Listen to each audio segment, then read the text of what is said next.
a little bit, so we'll change that a little bit. Oh, there's Coach now, or at least Brianna. There's Coach. Ask him if anyone needs recording. All right, before we get started, anybody on the line, do you need the ability to record?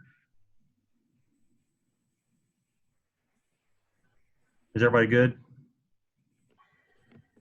I'm good. All right. Just a reminder, when asking Coach questions with Coach, please make sure your video's on so we can see who he's talking to. And we're just going to go ahead and get started since Coach is ready and there's enough people on here. So, Coach, why don't you start off, just talk about day 2 and we'll take questions after that. Okay, sound good.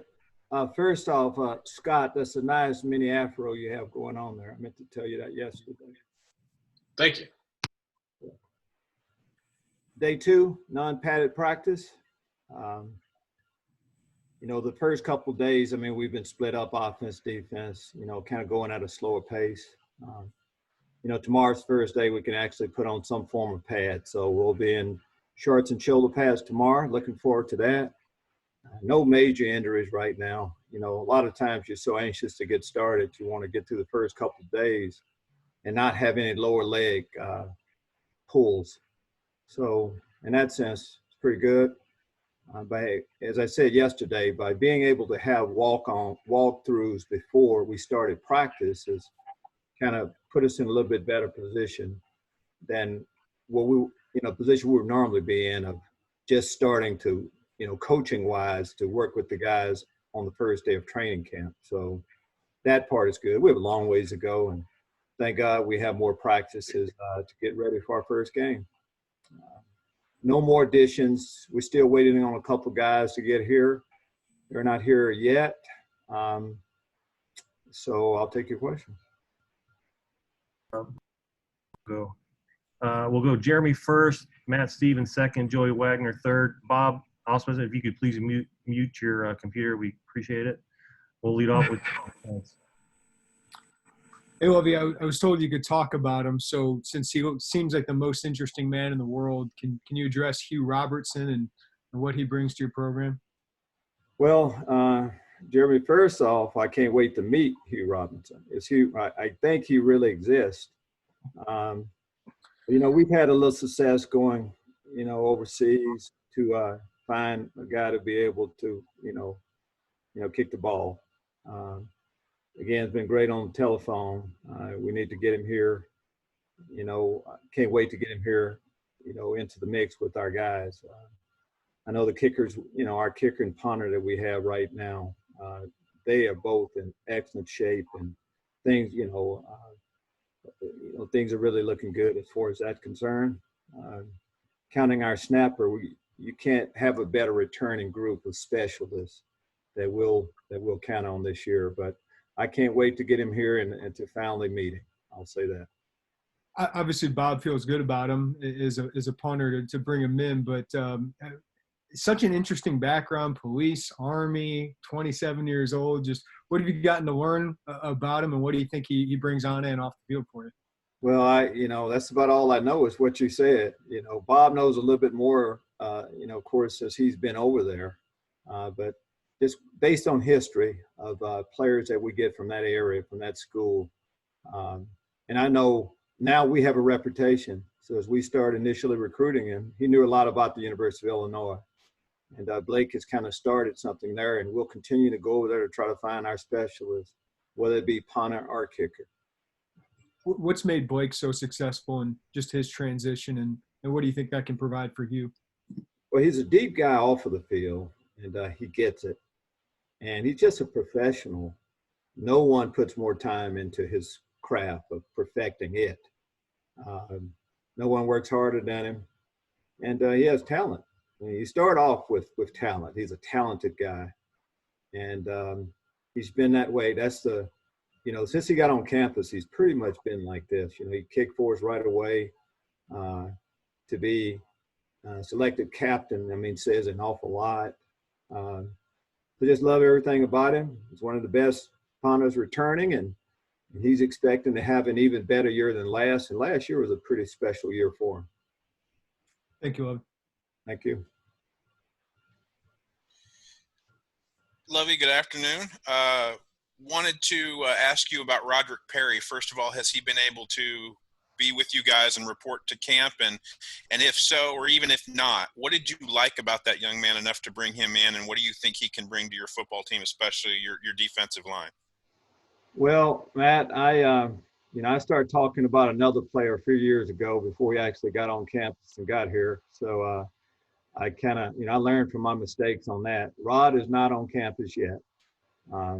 I know as far as, what we liked about him as we were recruiting him, we needed, we lost some good inside players that have played a lot of football for us. And to have a chance to get a player of his caliber this late in the game, he became available. We started talking to him, and he plays hard. You can go all the way back to, state champion.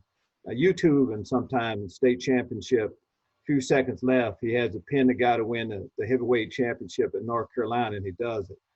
It's going to bring a lot of toughness to our team. And, when you're a senior and had his type of success, you want to finish it up the right way. And you leave a South Carolina State and your first game would be Ohio State. That's, pretty special. You've also brought in an offensive lineman in Blake from that level, from the FCS level. What are your, I wouldn't say concerns, but what are your questions that you have about bringing somebody from that level to another level of higher level of play, like the Big Ten and like, FBS football? Well, a lot of times, we look at the total body of work and you say, well, that level, well, he played Clemson last year. So they played a high, not every game, but he's used to playing against good football players.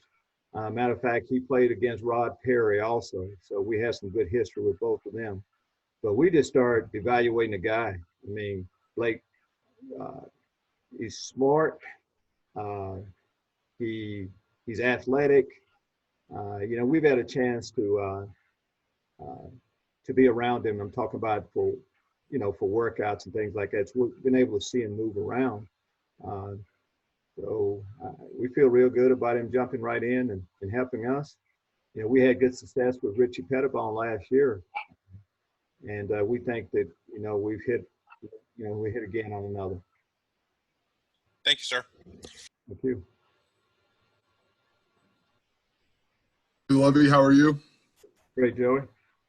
So you talked yesterday, Lovie, about the offensive line and the experience you have returning. And Alex mentioned how some of those early years as freshmen or sophomore, those were really tough for that class and that offensive line to go through.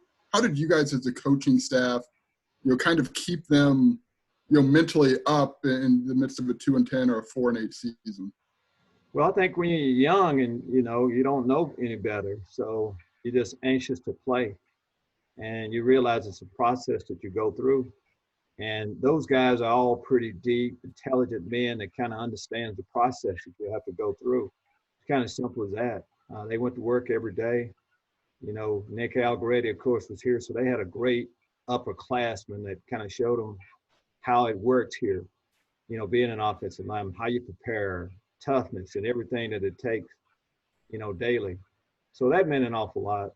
But to be able, in an ideal world, to get, now that we look back on it and all that experience that they're able to get, it's just a whole different vibe right now for them. Now it's your senior year, you paid your dues, and you deserve to play well.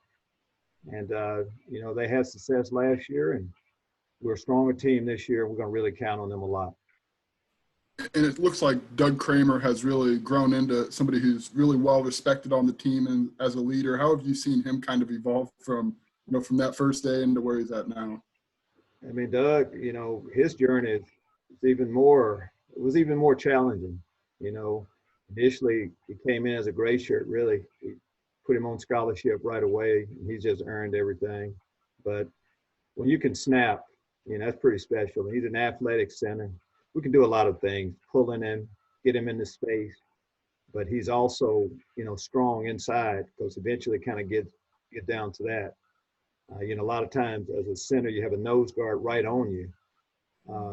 It's just everything you're looking for, and more people are taking notice to what he can do as a center. You can say the same, you know, Kendrick Green, you know, he's as talented as a guard. He can do it all. Tough, size. I say the same thing for Alex, for Darian. So I would want to be a running back. I'd want to be a quarterback and have those guys protecting me. Thanks, Lovie. Thank you. Me next, speaker. I'm sorry. I'm in next, Kent. Right, you go right ahead, Bob. Oh, sorry. Hey, Coach. In the NFL so far, a lot of the opt-outs have been offensive linemen. I'm wondering what you're doing special or extra to maybe take care of those guys beyond what you're doing regularly for everybody else. Well, when you say take care of them, what do you mean? Well, what are you doing? Is there anything you can do extra for those guys to protect them a little bit more? Or is that not possible? You know, Bob, I don't think it's possible. You could say the same thing about a defensive lineman. They're going to be the ones that are going to have the most contact, consistent contact throughout the game. I didn't, you know, once you leave the NFL, you kind of get away from it a little bit. I didn't know. I know there are a lot of NFL players that are opting out. I didn't know there was that many linemen.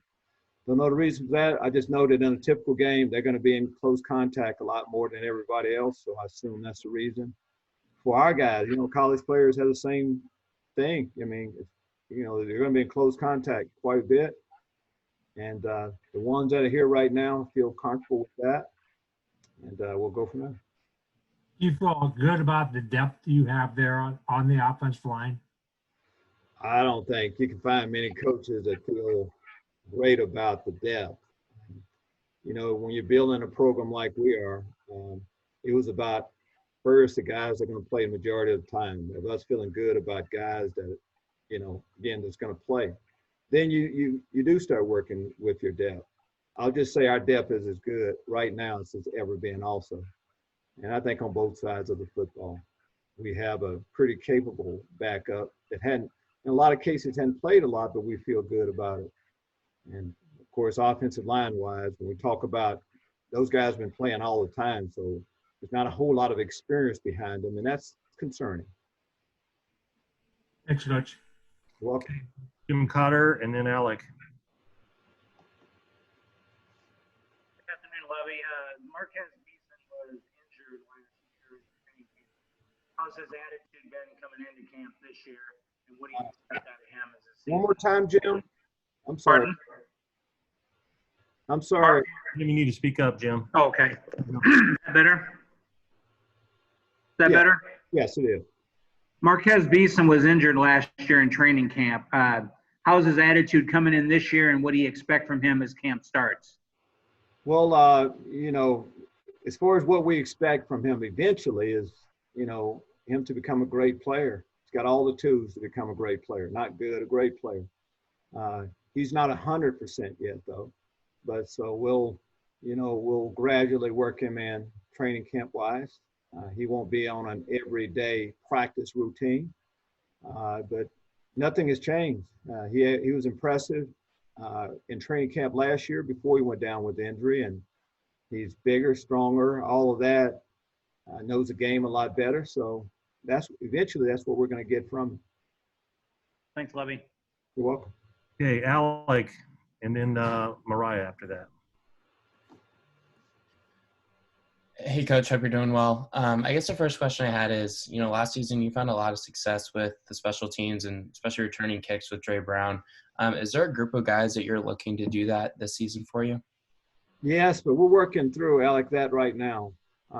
I'll just say that we have a lot of options, from some of our freshmen coming in to just guys on our roster right now. So we're working with quite a few guys. I'd rather have a couple more days and then I'll start kind of talking about them a little bit. But we have some good options back there to catch the football, and not just catch the football.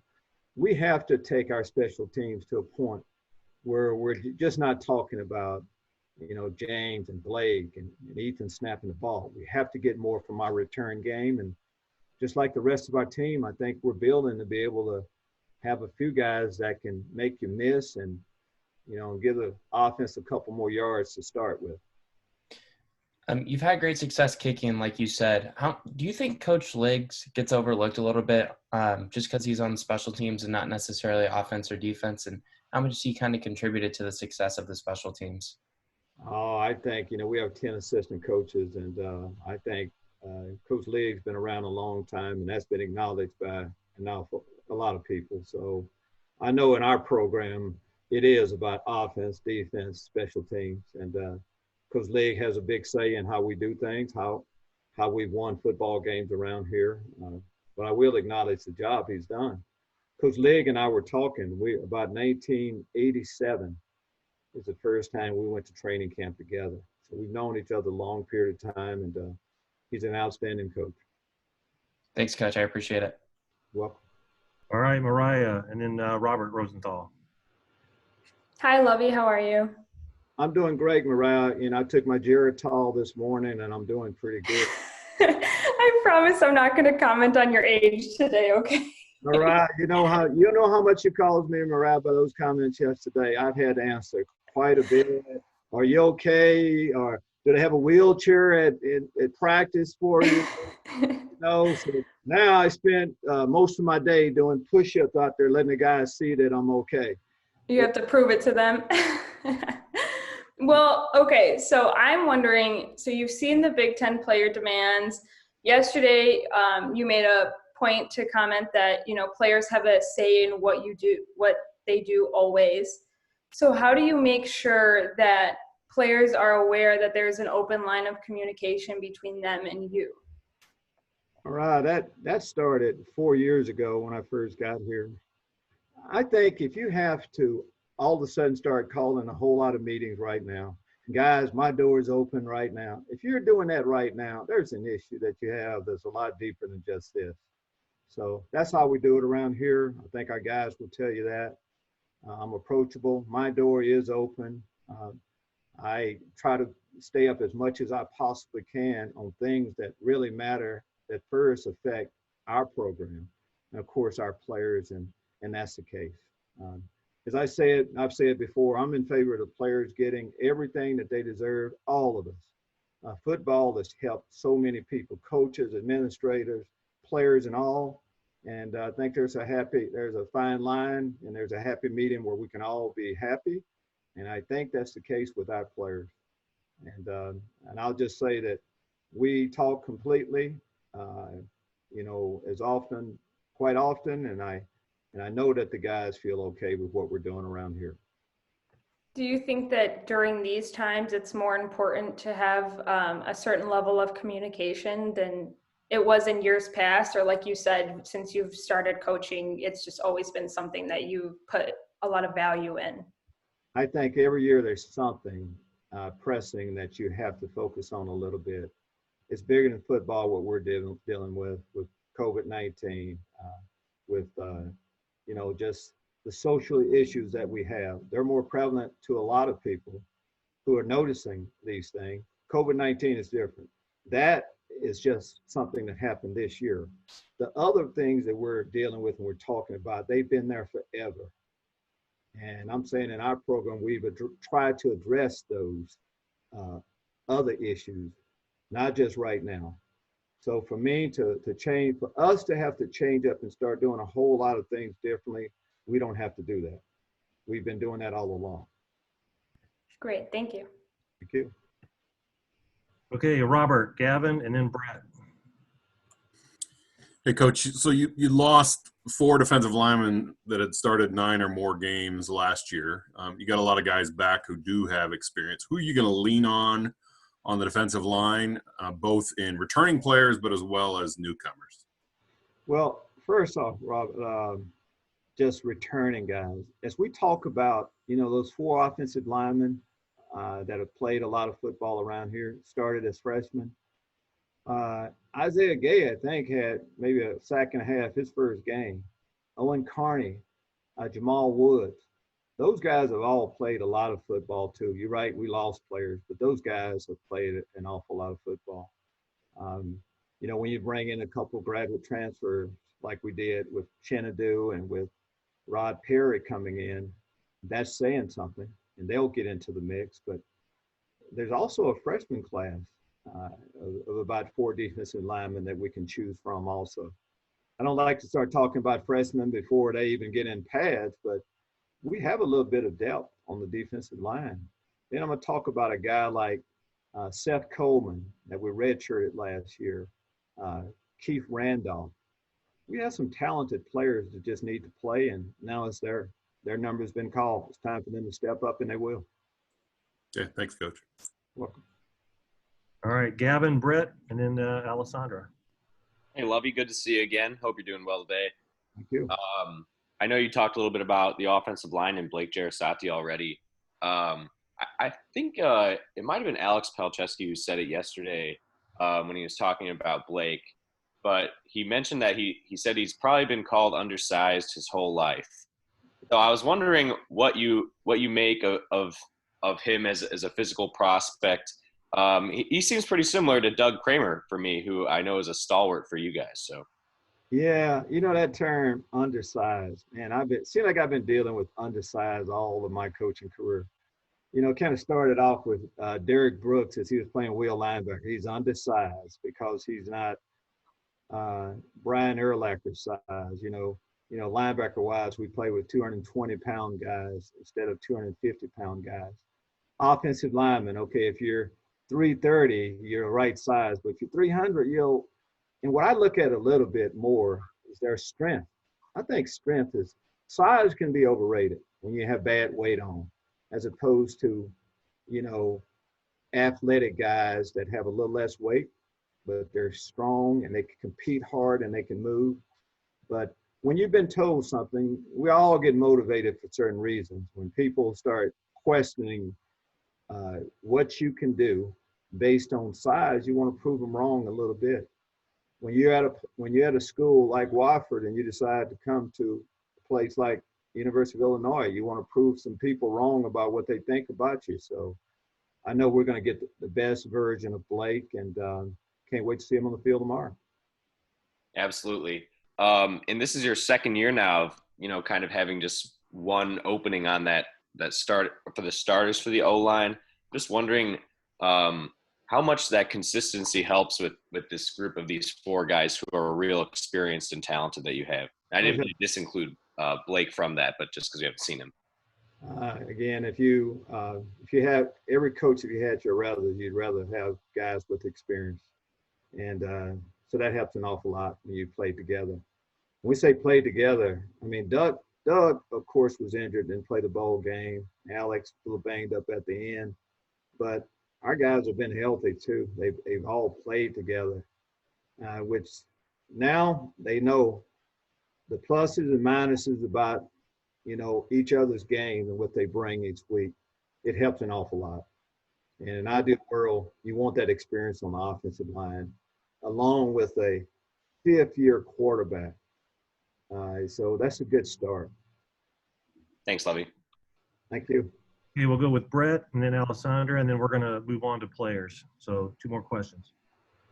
Lovie, when we last left you in San Francisco, you had said that Brandon's dive for that first down would be kind of the theme for your off season. I think that was the last time we saw you in person. Coach Lou raved about him this offseason, what he's changed in his body and his mindset. What have you seen from Brandon coming back and being a returner and knowing the position is his this year, to lead this team? Well, Brad, it starts with the quarterback. And as a coach, as first position, how we're at the quarterback position. And we're in great shape. And as far as things you're looking for, Brandon's not going to be the first guy that's going to be hooping and hollering and doing all that stuff. What he's going to do, though, is just lead by example always. I mentioned yesterday he was one of the first guys to come back to start working out in the off season. He's just been steady being here. And you mentioned that last picture of him playing in that bowl game. We all remember that. And that's how I see him starting the football season. He's put in a lot of time to get to this position. And, he was at Michigan, and, there's one team that you love to play when you're there, you know, and you get a chance to start your senior year off, your last year off against that team. It's pretty special for him. But just what he's doing here, we have some young quarterbacks and just some of the young receivers, running backs. When you have a guy like him, it says an awful lot. Last year this time, I mean, he was just learning offense. So talk about experience. Second year working with Coach Rod should pay big dividends. Thanks, Lovie. Thank you. We'll wrap up with Alessandra. Hi, Coach. Okay, so yesterday, A.D. Whitman said that there's kind of some uncertainty with kind of variability if you or any of your coaches or starters are not allowed to play for a game. So I was wondering if there's like a game plan that you have if you or any of your coaches or starters aren't allowed to play. Yes, Alexandra. We have a game plan for 3rd and 1, 3rd and 5, 1st and 15, really kind of everything. And it is a little different. We could have I could be down. I mean, I could get it and not be able to coach in a game, and it'll be the next person up. We have a plan in place for every position as far as making calls and just really every position group. Anybody that has a game day responsibility, and not just game day responsibility, practice responsibility that we have to have in place. And we do that. Of course, I'm not going to talk about that right now, but we do have that in place. And if it happens, we'll be ready to go. It's just like a player. You know, you could go down with injury at any time. There's always next person up. We have a next person up for all of our positions here.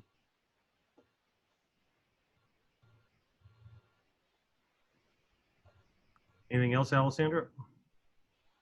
All right, you know, we even have a plan if an SID goes down, so I think hopefully we're covered there. All right, Coach, thank you very much for your time today. We appreciate it, and we'll talk again tomorrow. See you later. Take care. Thanks, Lovie.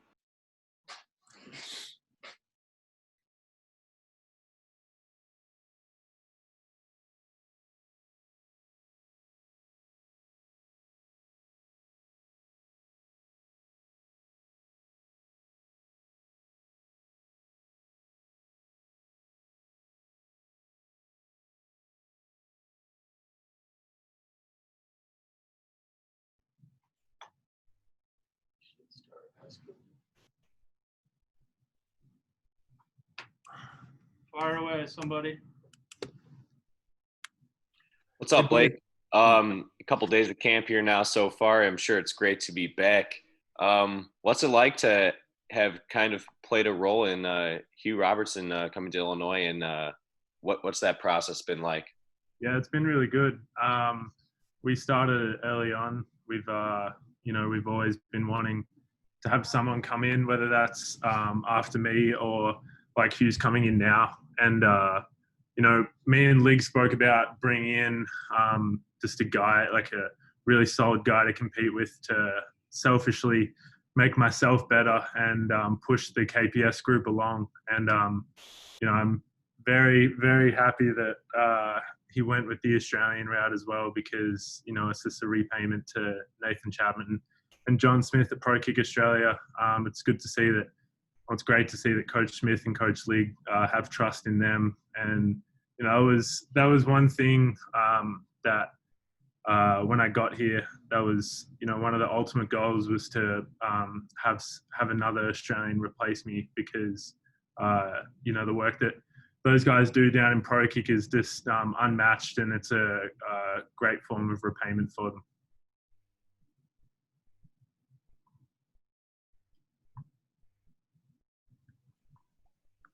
Yeah, hey Blake, congratulations on getting back. You had a record-setting year last season. How do you improve upon that, and what are you looking to do this season? Yeah, there's a lot to improve on from last year, and it was our first year putting in a new scheme. So we have a lot of guys coming back, a lot of guys hungry to improve their technique, as long as improving my technique as well. Consistency with my hang time and direction and distance, as always, is a keys in improving my game. And us as a punt team, we want to do better. We always want to strive to do better, and that ultimately comes from Coach Lig pushing us to be the best that we can be. The next question I have is, a lot of fans might not know Ethan Tabell's name just because he's a long snapper, but How important has he been to your success these last few years at Illinois? He's as important as the next man. Without a good snap, there isn't a good punt. Without a good snap, there isn't a good kick. I mean, if you have a bad snap against that Wisconsin game, there's no game winner. It's really small things. I mean, you see on the field goal every time I catch it with the laces pointing forward. Most like the average fan wouldn't notice those small little details that we try and perfect. And he's almost at that level of perfection where it's almost becoming like boring to watch as we say around like the KPS unit. You want to get to that level where it's just the same thing every time. And he's extremely close to that, and he's working at it every day. And he's just couldn't have a better snapper to have on the team. Thanks, Blake. That's all I have. Appreciate it. Hey, Blake, hope you're well, man. Do you know Hugh? I know he's from Melbourne. I know he's way older than you, but do you know him? And what do you know about him? And what do you think about him as a punter, if all? Yeah, I met him last time I was home, which I think was December. I met him. He was about a month into pro kicks, so he was still pretty raw. He has a massive kick. That's one thing that I remember from when he first started, which is a really good sign. And he's been sending me film and that. We've been exchanging. We've been chatting for a fair bit now. Just trying to help him as much as I can. And he's got all the tools to succeed. I mean, he's got massive leg. He's got all the Australian skill sets that you look for. And obviously with being older, I think it's a really good thing, to be honest. It brings a lot of maturity. And with his background as well, it will bring a lot of maturity to the locker room. I'm friends with a couple of the older guys from Pro Kick, and they're well respected within their crew because they're not afraid to speak up, they're not afraid to lead, and definitely see that out of Hugh. And I'm excited to see what he does because it's a great opportunity. What can you provide him in that transition to football that maybe you didn't have? I mean, I know Legs was there, but to have somebody that's gone through it right there with him. Yeah, I mean, it's huge. There's a lot of things. I mean, I know for sure, like when I started, when I came over here, like he's in the same boat as when I was. Yesterday he found out what KPS means. There's small stuff like that, show him film of practice, just the small things like formations, like how practice runs, like how many kicks we do, and then in game, like routines, because it's not just about running out there and hitting a ball. There's a lot that goes into it, like whether like long down and distance on third down, you're probably likely to punt. Just so many different situations that you're not really akin to when you come over here. So just small things like that. I hope that I can provide him with just a little bit more confidence as he comes in, because it is a tough transition, but anything to make it easier is great. And one more thing, he has kangaroo racing listed in his bio. Is that real? And what do you know anything about that? Yeah, I spoke to him about it last night. Yeah, definitely real. He went head to head with the kangaroo and got the job done. So hopefully, seems like a quick guy. Thanks. Hey, Blake. So I'm sure you're aware that in May, Mel Kiper with ESPN put his list together for the 2021 draft, and he had you as the top punter in the country or in the draft. I'm sure that's, I guess, on your radar that, you came over here to try this college football thing, and now it might be something. So talk me through where your brain goes when you see stuff like that. I mean, first of all, it kind of goes to the punt team as a whole.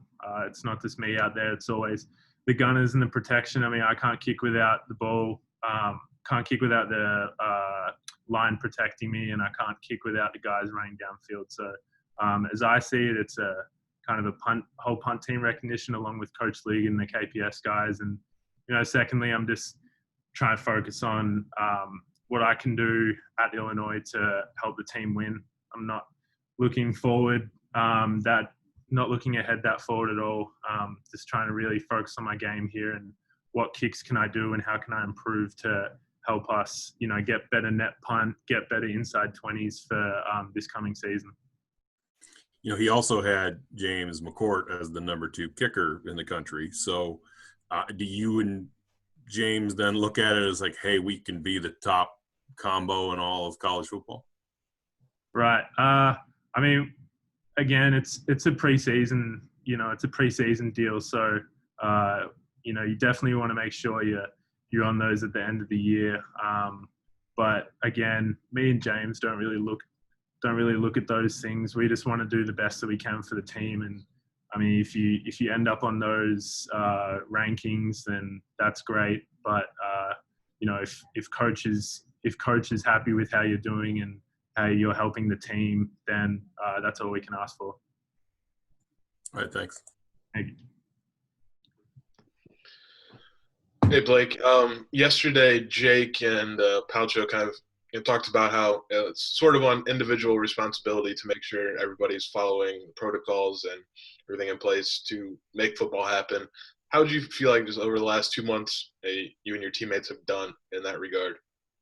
Yeah, we've done really well. I think it's a challenging time for everyone, and I live in a house with 7 guys. They're all on the punt team, and we're trying to find ways. I mean, we're trying to stay together as much as we can, not branch out. Just head out to the shops if we absolutely need to. Just kind of staying at home, bundled in, and I know all the guys are doing the same thing. There's a lot of buy-in from basically everyone on the team. Everyone wants to play. Everyone wants the season to go ahead, and we know that the way the virus is, if one person gets it, then it can be a ripple effect through the team, and you see teams shutting down. And it's obviously not a good thing because you miss time away from the field, and that's vital. So we're doing everything we can to just really limit our contact and make sure we're all safe.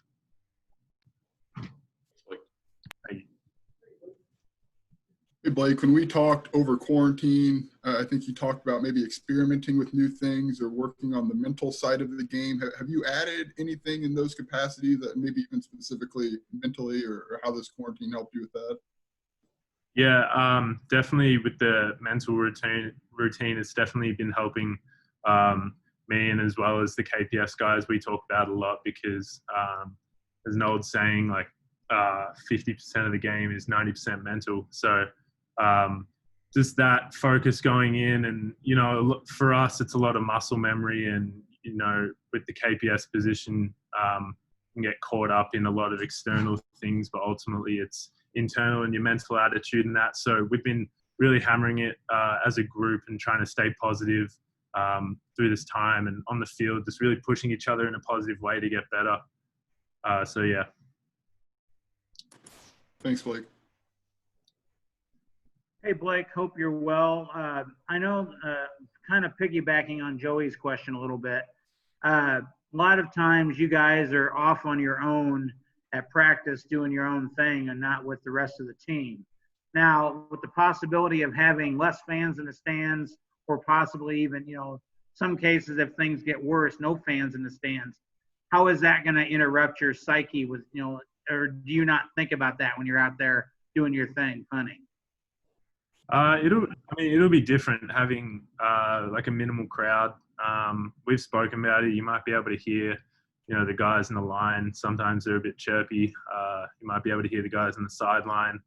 But really, it's just, at the end of the day, it's the same thing. You're just Ethan's gonna snap me the ball. The guys are gonna protect. Guys are gonna run downfield, and I'm gonna kick the ball. So we're going to do the best job we can to really eliminate all that external things that are going on, and just focus internally on the field and how we can get the best out of that. Thanks, Blake. Appreciate it.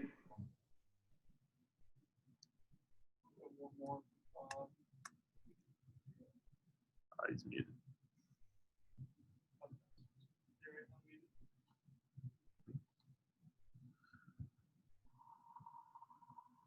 I think you're muted, Bob. Gotcha. Okay, now you can hear me, right? Yeah, you're good. Okay, now the schedule is set.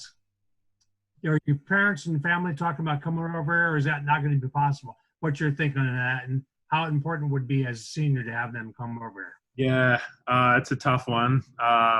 Currently, the state that I live in, Victoria, is under a 6-week lockdown at the moment. They're doing it pretty tough for the moment.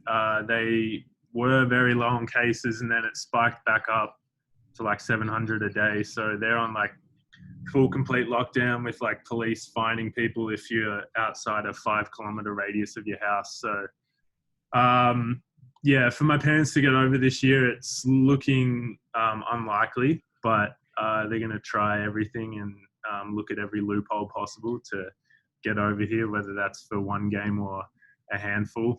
The original plan was to catch the back end and then be here for senior day, which, I mean, obviously would have been amazing. Might not be the case this year, but, you know, as I speak to my parents, they've been rock solid with their support and just been urging me to take it day by day because, I mean, even with football, things are changing, things are rapidly changing, nothing's set in stone. So that's all you really can do is just take it day by day. Thanks, Blake. Thank you. Cool.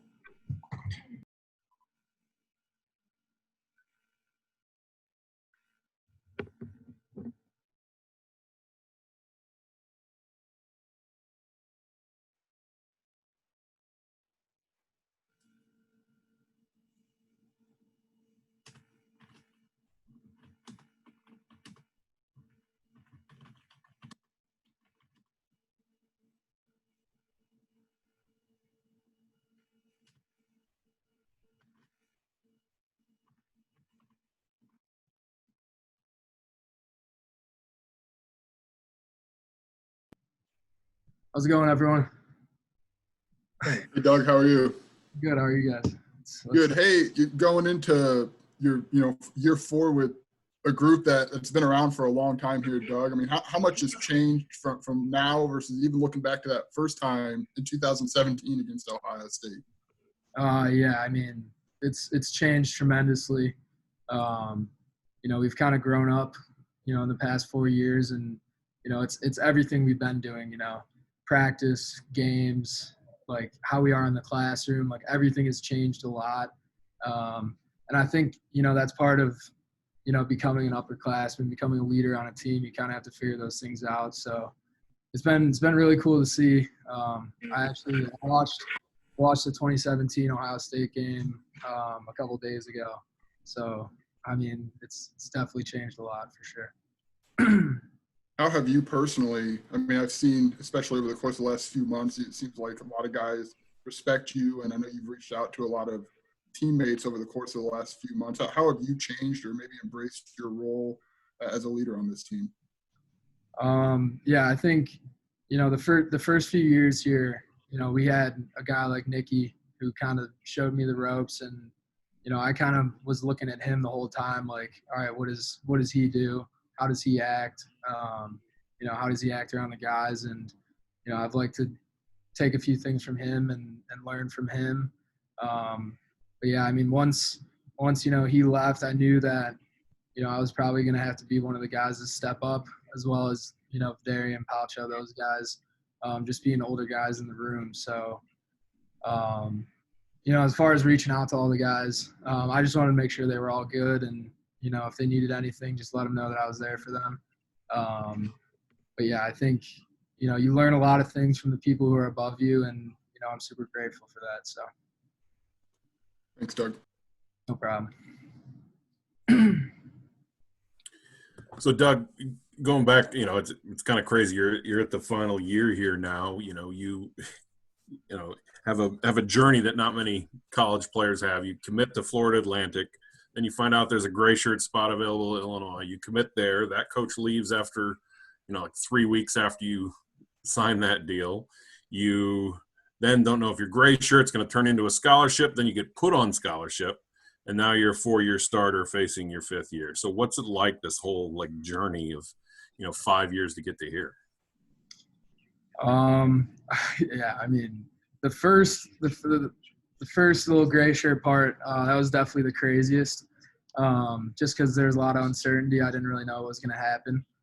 Once I got here, you know, it was kind of, I had a lot of help, like I said before, but it was really just locking in and doing, everything I could to accomplish my goals that I had, when I was growing up, watching the team and, a fan of the university.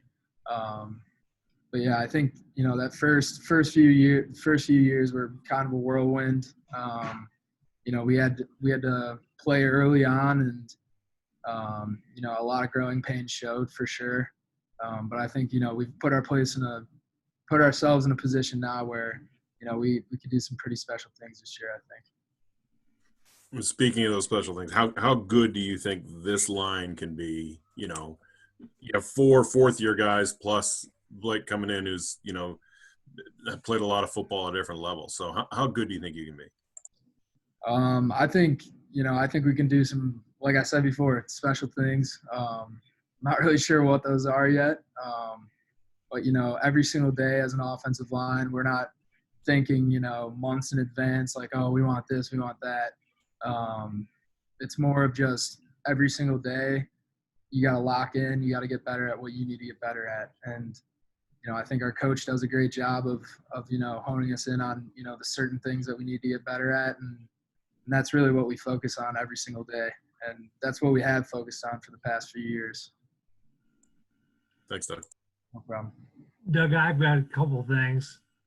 First of all, how are you feeling? I know you missed the late part of the season. Are you all better? Are you all 100%? Kind of where you are on that?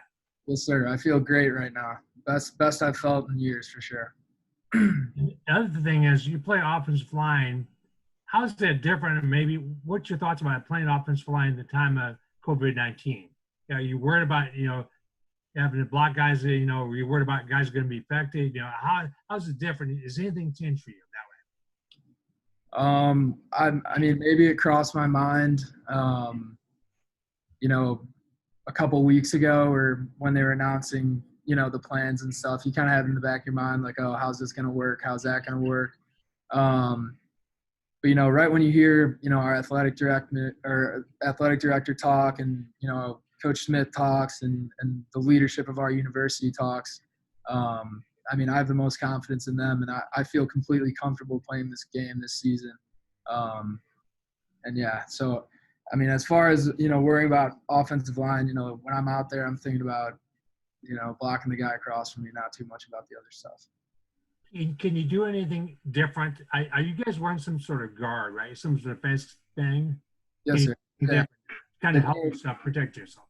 Yeah, so we wear a face mask about up to here, and that entire bottom face mask part is covered. So, I mean, after the practice, I'll spit and all that stuff that normally is, I don't know where it's going, maybe on the defender's face, but all that stuff, it's all blocked from that. So, and then when we're not on the field, when we take the helmet off, we pull the gaiter. I'm sure you guys have heard about that, but it's just a little face mask. We pull that up, and then, that's really the most we're doing. And then obviously staying 6 feet apart when we're not on the field. Thanks, Doug. Great talking to you. Thank you.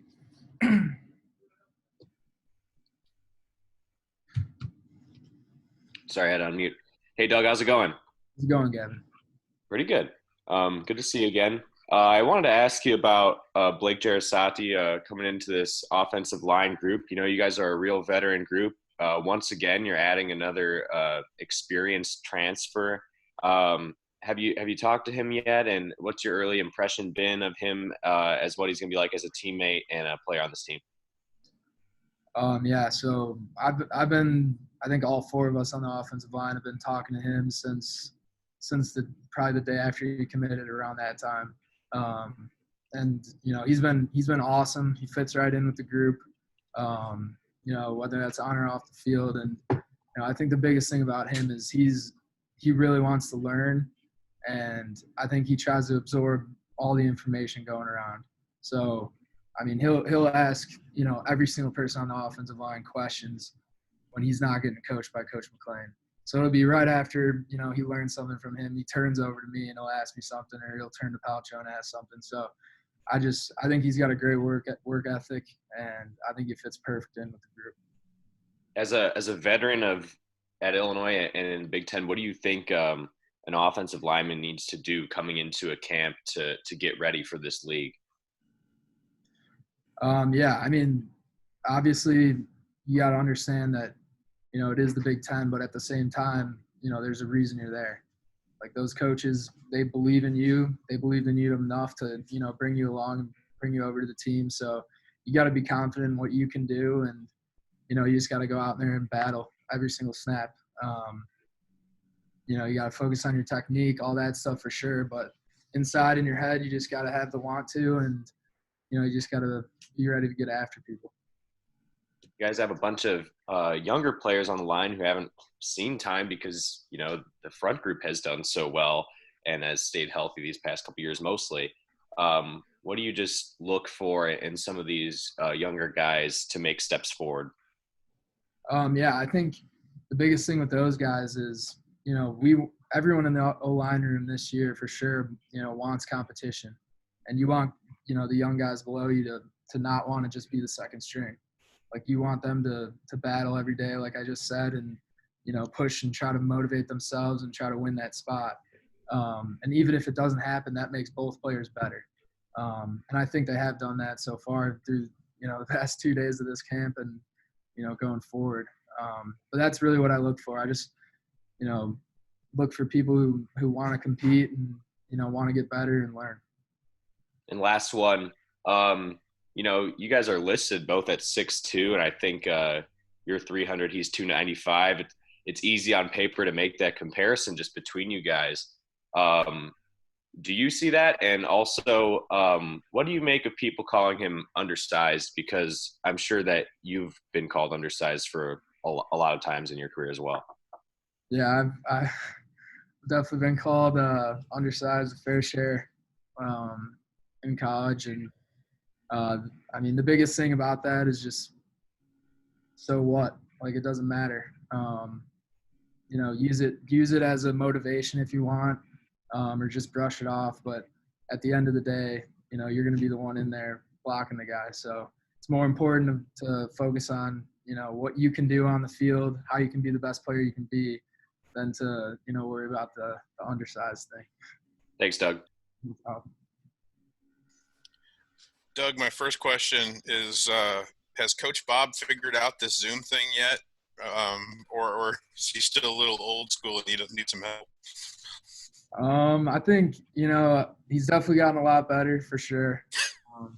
We'll always need a little bit of help in some things if it gets tricky, but yeah, he's definitely gotten a lot better.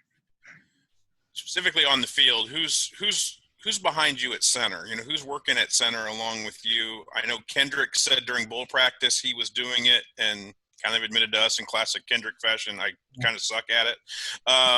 Who's behind you right now? Who's working at center if you have to go down or you have to be moved around? Yeah, I think, you know, one of the good things about having Blake, having a guy like Kendrick who can snap is we have flexibility. So as far as if I went down, I'm not sure. Maybe they go. I'm not sure right now. That'd be a question for Coach McLean, but I can tell you that there's a lot of young guys who are working behind me right now, trying to battle for a spot for sure. You look at a guy like Preston Angle, who's been here for a few years. I know Josh Plour's taking snaps at center. We've had Vertus taking snaps at center, Jordan. So we've had a lot of guys trying to develop, you know, getting used to snapping and stepping with the ball. But I think, you know, that gives a lot of flexibility and decision-making, and, you know, you can kind of move people around if things do happen. My last question is, we heard from Paucho yesterday, at least his impression of the first day was that some of the young guys were really hard on themselves about, you know, not knowing everything and not knowing exactly what they're supposed to be doing.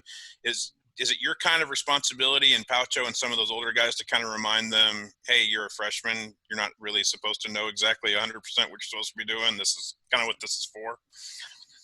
Yeah, definitely. I think it's a good thing. I mean, I was like that with myself when I was young. And I know Paucho was, and, you know, those other guys like KG and V. So obviously people are gonna, you know, you should get frustrated when you mess up and you don't know something. But, you know, like you said, it's the role of the older guys to be like, listen, you just got here. It'll happen, but you need to keep grinding, and you need to keep, you know, that thing in the back of your head that's saying like, I can't be messing this up. So yeah, there's definitely a role for both sides there. Thanks, Doug. Appreciate it. No problem. Hi, Doug. How are you? Hi, how are you? Good. So before this, I asked Lovie if he valued an open line of communication, if he made sure that you as players knew that you could always come to him as a coach for, issues at hand. And he said that it's not something that he just implemented this year. It's something that's been implemented since he started coaching.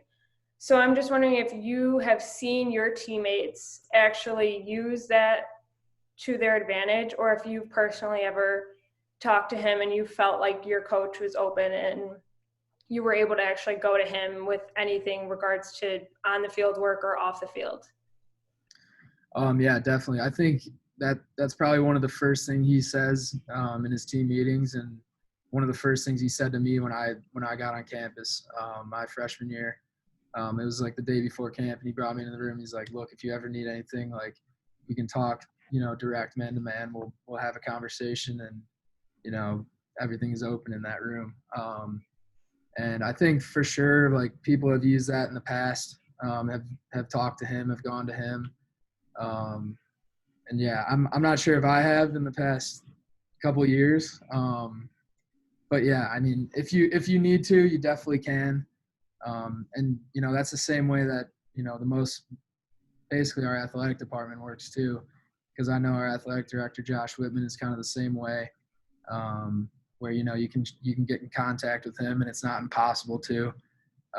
Like I know when we were quarantined, me and Jake Hansen had a meeting with him, and, we just wanted to talk some things through. So, we were able to do that. And it was something that's not hard to do. So definitely.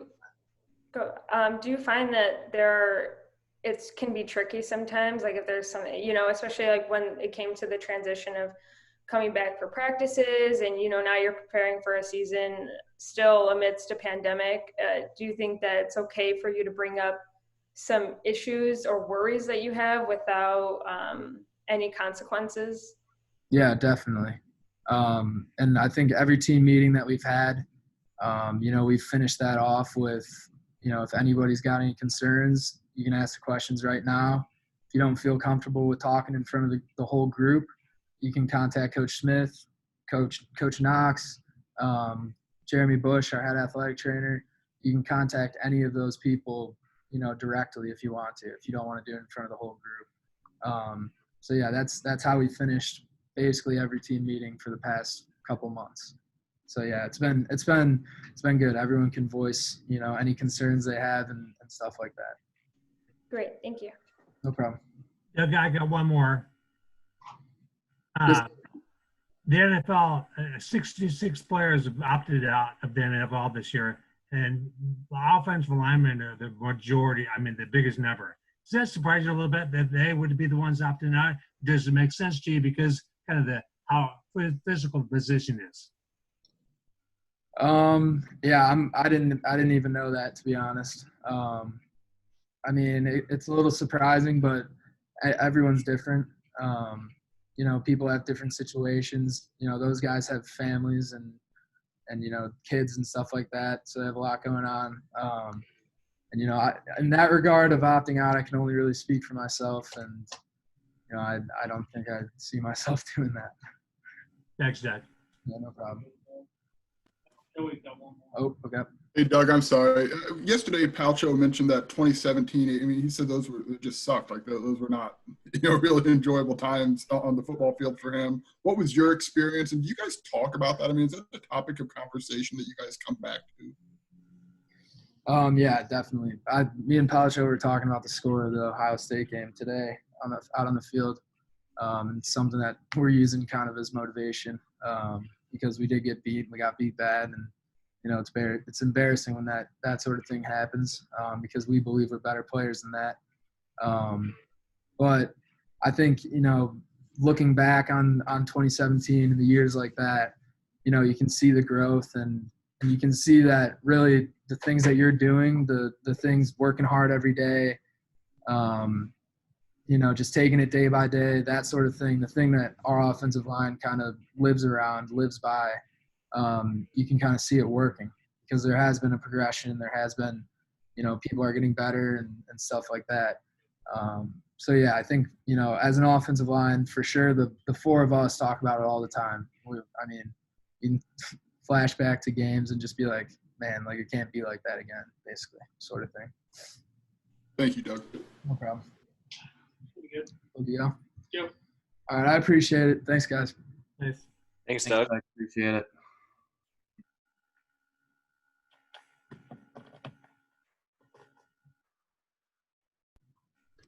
All right, that's it for today. We'll have Rod Smith and Brandon Peters for you guys tomorrow, about the same time, at 12:15-ish. But like I said in the email, make sure you get on there early because we just never really know about the end of practice. Thanks, All right. Brett. Thanks, Brett. Appreciate it. Yep.